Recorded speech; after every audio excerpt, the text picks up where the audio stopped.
வயசுக்கு வந்துட்டாங்கன்னு சொன்னால் ஒரு நல்ல விசேஷம் தானே. ஒரு பெண்ணு தாயாகிறதுக்கு ஒரு தகுதி ஆகிட்டாங்க.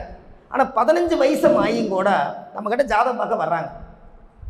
அவங்க வயசுக்கே வரல, என்னங்க பண்ணுறதுன்னா நம்ம மெடிசன் கிடையாது. ஆனால் ஏதாவது இயக்கன வயசுக்கு வருவாங்க.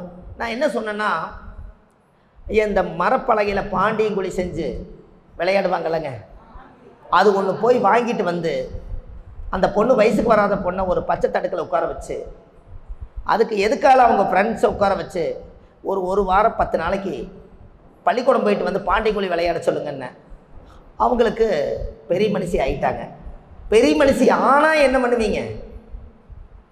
அதே பச்சை தடுக்கில் உட்கார வச்சு பாண்டியங்குழி விளையாடுவீங்க. இதை இயக்குனா அவங்க பெரிய மனுஷி ஆயிடுறாங்க.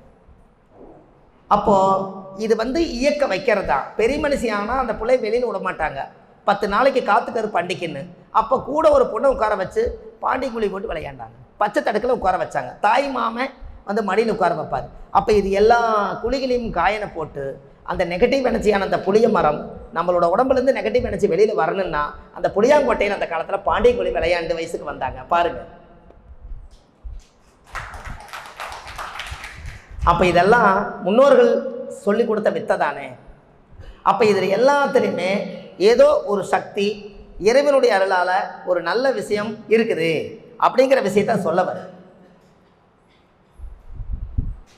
ஐயா, இந்த பால் பட்டு பாச்சானை மிதிப்பாங்க, பார்த்துருக்கீங்களா? பெரிய மனுஷி ஆனாங்கன்னா பாச்சான் மிதிப்பாங்க. அது என்ன, அது அந்த பாலக்கால் போடும்போதும் கூட அந்த பாச்சாங்கூட கட்டுவாங்கல்லங்க.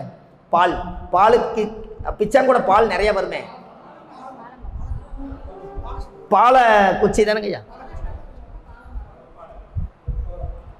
அவங்களுக்கு தாயுடைய தாய் கரு உருவாய் குழந்தை பிறந்துட்டா அந்த குழந்தைக்கு பால் பத்தலைன்னா நீங்கள் இந்த பாலை குச்சி இருக்குது பார்த்தீங்களா, அதுக்கு போய் பொங்கல் வச்சு சாமி கும்பிட்டீங்கன்னா அப்போ இருந்து குழந்தைக்கு பால் உற்பத்தி ஆகும்.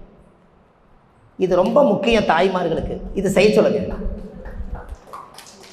அதை கிள்ளின பால் வருதுங்களா?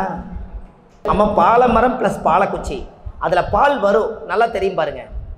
அந்த மரத்துக்கு போய் பொங்கல் வச்சு தலவாழை இலை போட்டு வெத்தலை வாக்கு தேங்காவில் உடச்சி வச்சு சாமி கும்பிட்டு அந்த மரத்தை ஒரு 7 முறை சுற்றுனீங்கன்னா அவங்களுக்கு அந்த மூலிகையில் இருக்கக்கூடிய சித்தர்கள் யோசிச்சு, உன்னுடைய வாழ்க்கையில் குழந்தைக்கு பாலிலேன்னு நீ வந்திருக்கிற, உனக்கு நான் பால் கொடுக்குறேன்னு சொல்லி பால் மரத்தை சுற்றுனீங்கன்னா பால் உற்பத்தி ஆகும்.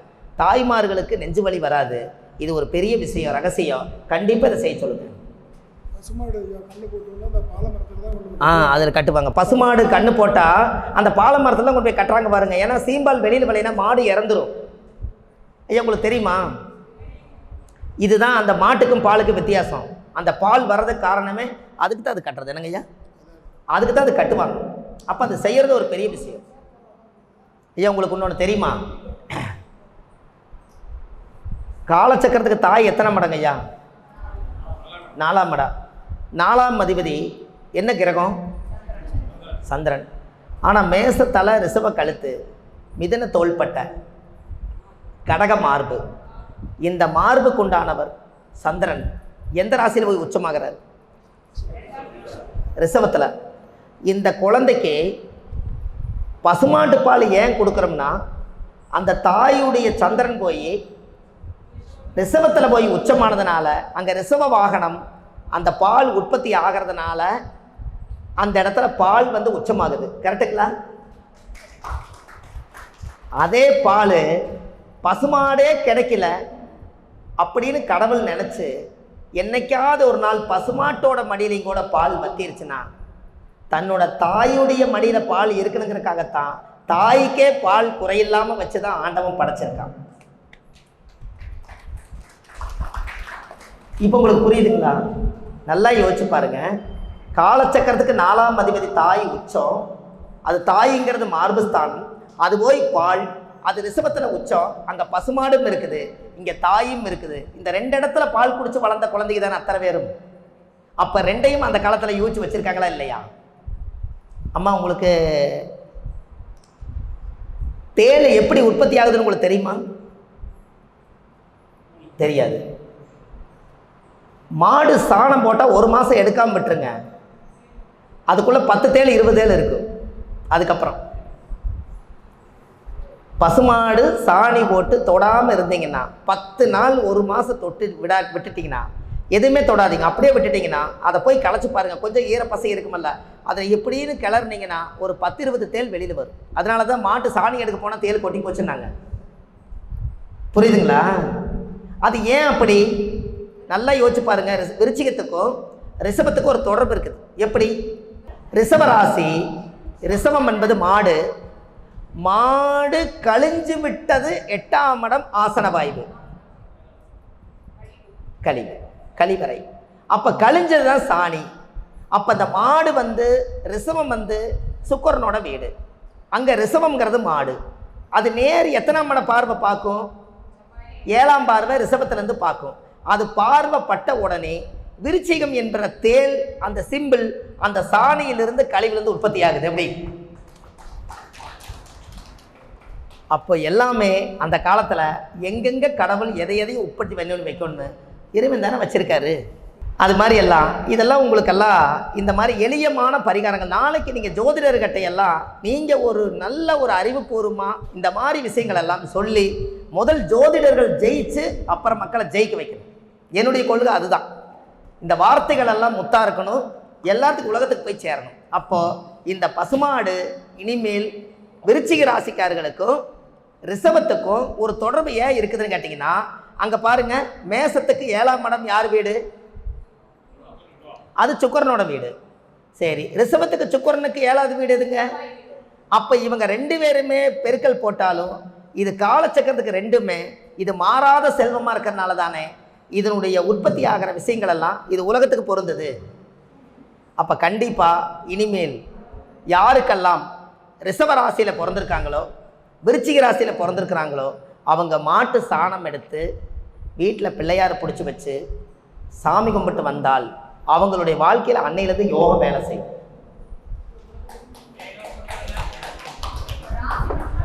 ரக்குலாம் ராசி எல்லாம் வச்சுக்கோங்க. எதுக்காக இந்த பரிகாரத்தை நம்ம ஆதிகால பரிகாரம்னு பேர் வச்சோன்னா, இப்போ பரிகார உலகத்தில் நிறையா இருக்குது. இந்த ஆதி காலத்தில் முன்னோர்கள் வாழ்ந்ததை எல்லாம் இனி போகிற ஜென்ரேஷனில் மறந்துடக்கூடாதுங்கிறக்காகத்தான் நம்ம அந்த பிராண்டவே யூஸ் பண்ணேன். அப்போ இந்த ஆதி காலத்தில் முன்னோர்கள் எல்லாம் யோசித்து ஒன்று செஞ்சாங்க. அந்த காலத்தில் பீர்வாவே இல்லாத காலத்தில் நகை நட்டெல்லாம் திருடர்கள்கிட்டேருந்து தப்பிக்கணும்னா எப்படியெல்லாம் இந்த மாதிரி யோசிப்பாங்கன்னு நான் உட்காந்து யோசிச்சுக்கிட்டே இருப்பேன். அப்போது இந்த ஏழைவாழைகளுக்கெல்லாம் காசே இல்லாதவங்களுக்கெல்லாம் கூட இந்த பரிகாரம் உலகத்துக்கு போய் சமர்ப்பணம் ஆகணும். ஏன்னா பணம் இருக்கிறவங்க யாரோ ஒருத்தர் பிடிச்சி வாழ்க்கையில் மேலே வந்துடுவாங்க. பணங்காசுக்கு கஷ்டமாக இருக்கிறவங்களுக்கு யாரை பிடிச்சி மேலே வர முடியும்? அப்போ அதுக்கு ஒருத்தர் பிறவி எடுக்கணும். அதை நம்ம இந்த பரிகாரத்தை அதிகாரமாக சொல்லி நம்பிக்கையோடு அவங்களுக்கு ஒரு சோறு ஊட்டின மாதிரி அந்த பரிகாரத்தை ஊட்டணும். அப்போது அவங்க மனசில் இந்த பரிகாரமெல்லாம் போய் எளிமையான முறையில் இந்த பரிகாரத்தை செஞ்சு வாழ்க்கையில் ரொம்ப தீராத கஷ்டமாக இருக்கிறவங்கெல்லாம் இந்த பரிகாரம் செஞ்சு அவங்க வெற்றி அடையணுங்கிறக்காகத்தான் இந்த ஆதிகால பரிகாரங்கிற பேரே நான் உள்ளே கொண்டு வந்தேன். நீங்கள் நல்லா யோசிச்சு பாருங்கள். இன்றைக்காவது திருடர்கள் வந்துடுவாங்கன்னு சொல்லி நிறைய டார்ச் வீடெல்லாம் கட்டி செக்யூரிட்டி எல்லாம் போட்டு நகநட்டை எல்லாம் பாதுகாப்பு பண்ணி வச்சுட்டு இன்றைக்கி இரவும் பகலும் தூங்காமல் இருக்காங்களே, அந்த காலத்திலையும் செல்வந்தர்கள் இருந்திருக்காங்க. அவங்க வீடு மண் செவரு கூரைச்சாலை இப்படின்னு தடுக்க பிரித்தா திருடர்கள் உள்ளே வந்துடலாம். ஆனால் நகை வீட்டுக்குள்ளே தான் வச்சுருந்தாங்க. அவங்க எப்படி மறைச்சி வச்சுருப்பாங்கன்னு உங்களுக்கு தெரியுமா? மண்ணையே உடைச்சிட்றாங்களே. இப்போ அதான பிரச்சனை. மண்பானையும் உள்ளுக்குள்ளே போனால் பானைக்குள்ளே தான் வச்சுருப்பாங்கன்னு சொல்லி உடைக்கிறாங்க. என்னங்கய்யா? மண்ணை பறித்து உள்ளே வச்சுருப்பாங்க, புதையல். இதையெல்லாம் தாண்டி அதை விட இன்னும் கொஞ்சம் உள்ளே போய் ஆதி காலத்தில் போய் பார்த்தீங்கன்னா எல்லாத்துடைய வீடும் கூரைச்சாலையாக இருக்கும். மூங்கில் போட்டு கூரை கட்டியிருப்பாங்க. அந்த காலத்தில் மூங்கில் போட்டு கூரை கட்டியிருப்பாங்க. அந்த மூங்கில் வெளியில் பார்த்தீங்கன்னா வவ்வால் போய் தங்கும். பார்த்துருக்கீங்களா? மூங்கிலில் போய் வவ்வால் போய் தங்கும்.